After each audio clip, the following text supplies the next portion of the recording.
Você sabe qual é a diferença entre o ferro fundido e o aço? Você sabe por que cada um desses materiais, quando recebe determinada carga, eles tendem a sofrer deformações diferentes? Essa é a propriedade dos materiais conhecida como resistência. O que é a resistência?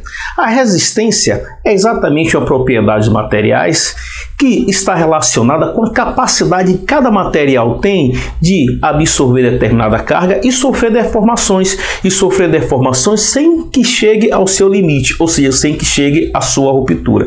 Então, quando falamos da resistência dos materiais em relação à capacidade de absorver carga e não sofrer deformação, esta é uma propriedade que cada material possui. E essas propriedades elas são verificadas através de determinados ensaios experimentais. E esses ensaios experimentais são chamados ensaios de tração e compressão. Então, nessa aula de hoje, vamos ver um pouco mais sobre os ensaios de tração e compressão para que a gente possa entender de como os materiais deformam de formas diferentes em função da carga que lhe é aplicada. Vamos ver? Propriedade mecânica dos materiais. Vamos falar então da característica de um material, a sua resistência. Observamos que a resistência de um determinado material está relacionada com a capacidade que esse material tem de suportar carga, acontecendo assim uma deformação, sem que esse material ele chegue exatamente à sua ruptura, ou seja, sem que esse material chegue exatamente a uma deformação excessiva. Então podemos verificar que essa característica do material, conhecida como resistência, ela pode ser comprovada através de ensaios experimentais, ou também conhecido como ensaio de tração e compressão. E geralmente esses ensaios de tração e compressão, eles são produzidos, eles são feitos em determinadas máquinas, na qual nós podemos, através de diagramas, analisar o comportamento desse material a partir do momento em que cargas são aplicadas ao material e dessa forma esse material vai sofrer determinadas deformações. Então, sendo assim, é importante, certo, nós analisarmos algumas das grandezas que estão ligadas diretamente ao ensaio de tração e compressão. Uma delas é a conhecida tensão normal, ou também tensão nominal ou tensão de engenharia. A tensão normal, ou tensão nominal, tensão de engenharia, é a razão entre a carga aplicada ao material em função da área da sua seção transversal. Então podemos ver aqui na figura que eu tenho um elemento, onde esse elemento obviamente é composto de um certo material, onde esse elemento ele está sofrendo a ação de uma carga, e ao sofrer a ação de uma carga ele vai ficar submetido ao que nós chamamos de uma tensão normal ou nominal, onde essa tensão ela pode ser calculada como sendo a razão da carga aplicada em função da área da sua seção transversal. Mas verificamos que a partir do instante que esse elemento, olha só, composto de um certo material, sofreu a ação de uma carga, ele vai tender a sofrer o quê? Uma certa deformação. E essa deformação que surge em função dessa carga que foi aplicada ao elemento é o que nós chamamos de deformação normal, ou também deformação nominal, ou até mesmo deformação de engenharia. Então, o que significa essa grandeza conhecida como deformação nominal, ou deformação de engenharia, ou deformação normal? Ela é a razão entre a variação do comprimento sofrido pelo elemento em função do seu comprimento inicial. Então observamos que antes o material, o elemento, ele possui um certo comprimento. A partir do momento que é aplicado uma carga a ele, ele sofre uma variação do seu comprimento. Então a razão entre a variação do seu comprimento e o seu comprimento inicial é o que nós chamamos da deformação normal, ou deformação nominal, ou deformação de engenharia. Então, é importante verificarmos que essas duas grandezas, elas se relacionam para que nós possamos identificar e entender como cada material se deforma, certo? E, assim, podermos analisar a chamada resistência do material. Então, com essa relação entre tensão e deformação, podemos obter o que nós chamamos do diagrama tensão-deformação. O diagrama tensão-deformação é o diagrama que nos explica, certo, como o material deformou desde a sua região elástica até o seu ponto de ruptura. Então nós podemos verificar que esse diagrama ele é composto de tal forma que no eixo horizontal nós temos a chamada deformação. E no eixo vertical nós temos a chamada tensão. Então, fazendo uma relação da tensão e deformação, nós podemos examinar todo o comportamento do material durante todo o ensaio de tração ou compressão. Então nós verificamos aqui que no eixo horizontal nós temos zonas ou regiões muito bem definidas. E uma dessas regiões muito bem definida é a chamada região elástica, certo? A região elástica é uma região muito importante, pois é uma região onde a tensão normal e a deformação, elas são diretamente proporcional. Existe exatamente uma relação linear entre a tensão e a deformação, onde nós verificamos que à medida que a tensão aumenta, a deformação também aumenta. Obviamente, com isso, se a deformação diminui, se a tensão diminui, a deformação também diminui. E dessa forma podemos observar essa linearidade.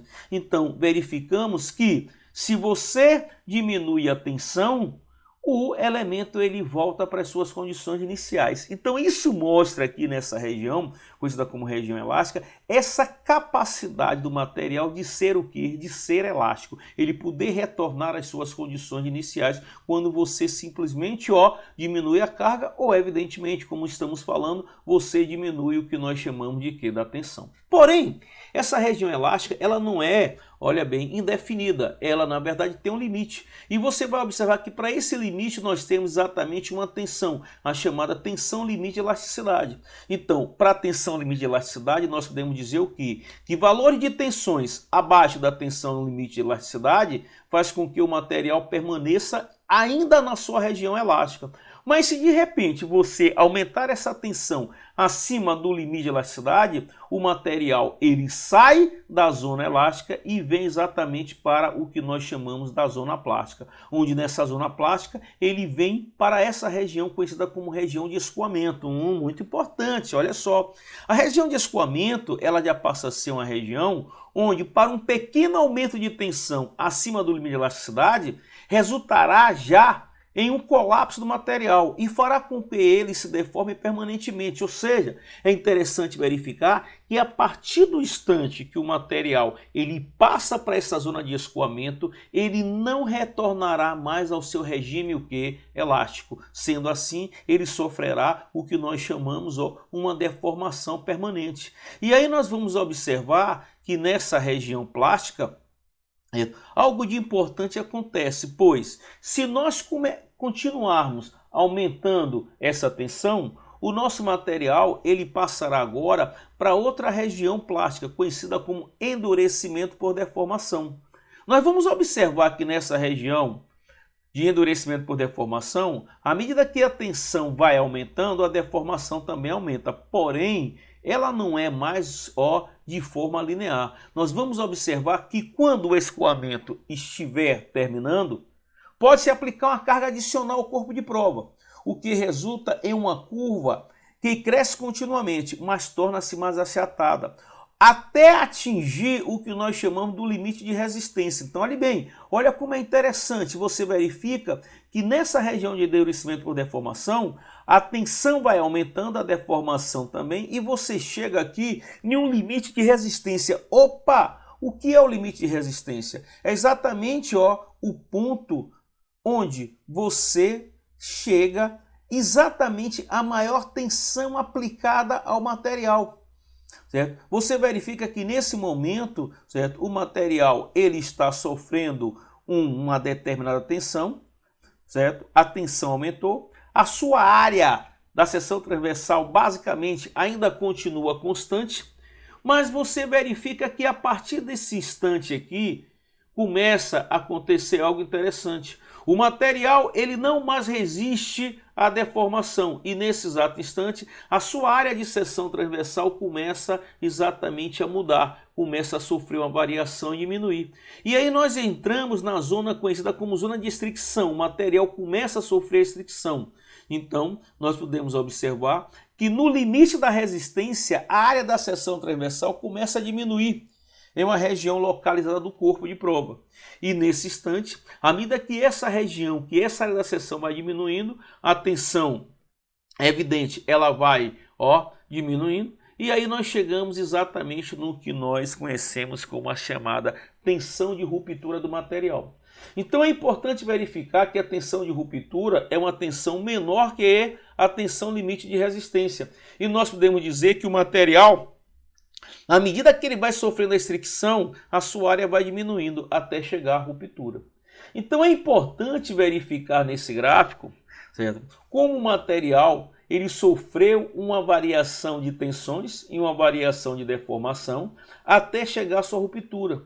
E a análise desse gráfico é muito importante, pois através de cada etapa dessa nós podemos verificar como o material se comporta. Diga-se passagem, verificamos que esse gráfico ele tem uma diferença de material para material. Nós vamos observar que em determinados materiais nós vamos ter uma curva na região elástica com a maior inclinação. Isso vai mostrar exatamente o poder desse material de ser mais elástico ou menos elástico. E vamos observar também que em alguns materiais eu posso ter uma maior deformação ou uma menor deformação. E isso vai caracterizar exatamente a ideia do material ser mais dúctil ou não.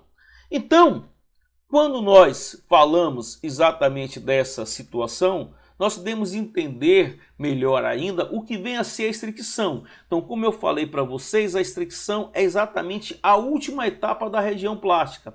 E ela corresponde à redução percentual da área da seção transversal do corpo de prova na região onde vai se localizar a ruptura. Então, você observa que quando nós chegamos na fricção, olha só, essa área da seção transversal do material, ela começa a sofrer uma diminuição, certo?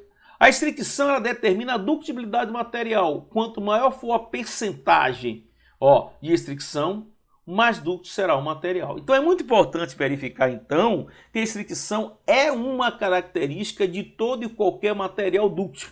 Certo? Então, todo material dúctil ele sofre fricção. Você vai ver que quando o material não é dúctil, quando ele é um material frágil, praticamente não existe fricção, ou seja, você vai ter o quê? Uma pequena deformação. E essa análise nós vamos ver agora em relação à característica do material, muito interessante. O que é o material dúctil? O que é o material frágil? Vamos observar.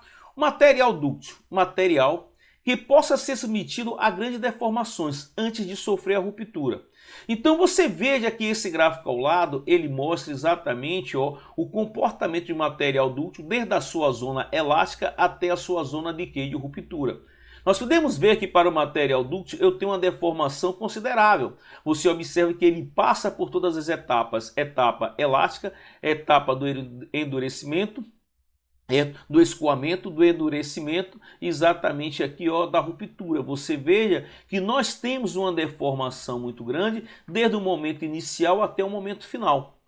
A ductibilidade é essa propriedade que representa o grau de deformação que o material suporta até o momento de sua fratura. Então é muito importante você analisar um gráfico e perceber que através das etapas descritas no ensaio de tração ou compressão, você percebe exatamente a ductibilidade do material.